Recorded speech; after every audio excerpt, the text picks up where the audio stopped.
and the sisters can write it on the paper for 15 minutes, and then we'll make our share, inshallah.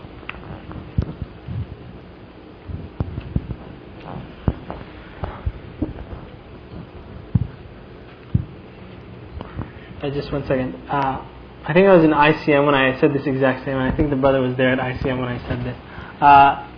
Whenever you speak about the hereafter, there's usually not too many questions. Just like we said about death, there's no difference of opinion about death. And whenever people who hear a speech like that, everybody's silent, because everybody knows that after, if I had done a fiqh topic, there would be the questions and the debates and so on. But when death comes, there's no difference of opinion, and you see that reflected in, a minimal amount of questions. Go ahead, man. A question about visiting the sick people. Yeah. And it is the same, let's say if you don't know any Muslim person who is sick or in the hospital. It's the same thing if you just go and visit a non-Muslim person. And if you visit a non-Muslim person in the hospital, what is the etiquette? No. I'd like to... The question was about visiting non-Muslims in the hospital. I'm going to not answer that question, inshallah, because it's the first time I've heard that. Inshallah, I'll look it up and I'll get to you, inshallah. Jazakallah khair. No. Asalamu alaykum. Inshallah. Inshallah.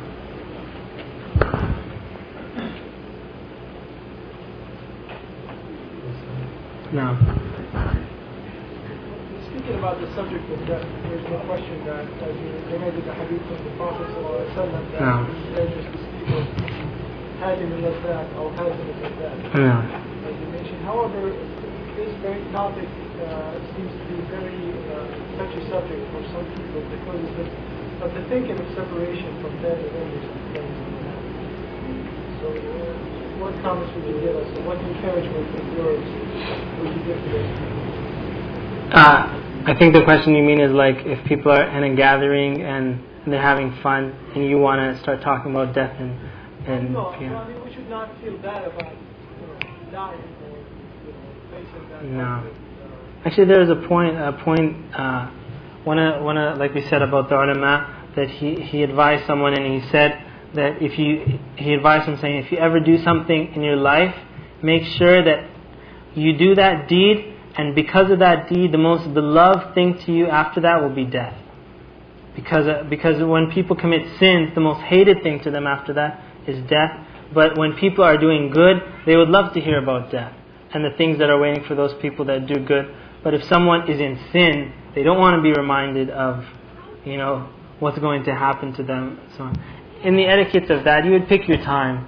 That not every occasion is the time to cut the topic and speak about death, but you pick the moment and the proper place to speak about these things, and the times when there will be most benefit in a discussion like that. You'll see Musa alayhi salam, they would have these huge festivals, and he would go to the festival in order for that when they were throwing down the sticks and all the magicians were there, and he had the opportunity to show them the signs of Allah, and they all became Muslim, all the magicians.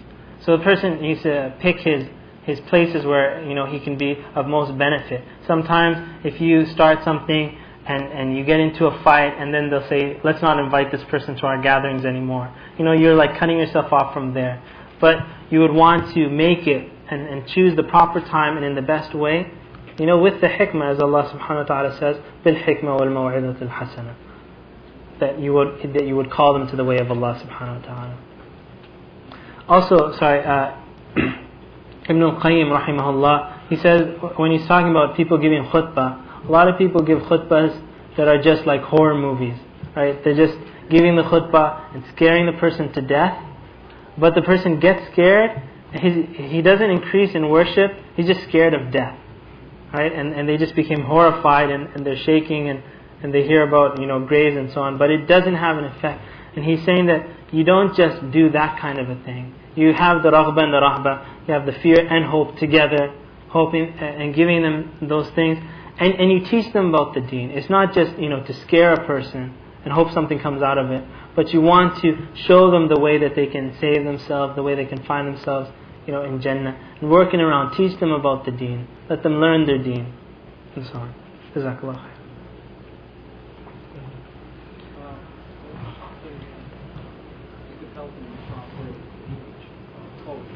التأمل والتفكر. For example, when you fly and you see a cloud, you think about the creation of Allah subhanahu wa ta'ala. It's called contemplation. Contemplation. Yes. Contemplating the creation and the signs of Allah subhanahu wa ta'ala. This helps also into building up. Yeah. In fact, this topic is a topic that Sheikh Salih al-Munajjad did a long time ago. He had a book called Zahir al-Da'f al-Iman. It's on the internet in Arabic and English. And it was a lecture he gave. They made a book out of it. And it was the phenomenon of the weakness of faith. Inshallah, at his website, islam-qa.com, you'll find a copy of that book. And it'll have much more than what I've said and much more. And you'll see one of the points that he says is contemplating the creation of Allah subhanahu wa ta'ala. And when a person, and these days, because everybody's stuck in their cubicles and in their offices, everybody has these wildlife screensavers and these, there's some tropical ocean. It's always a screensaver. But they should step outside, go see all the creation around them, and they'll see the creation of Allah subhanahu wa ta'ala. And this would increase someone's Iman when he sees how vast the creation in this earth is, and he'll see the power of Allah subhanahu wa ta'ala.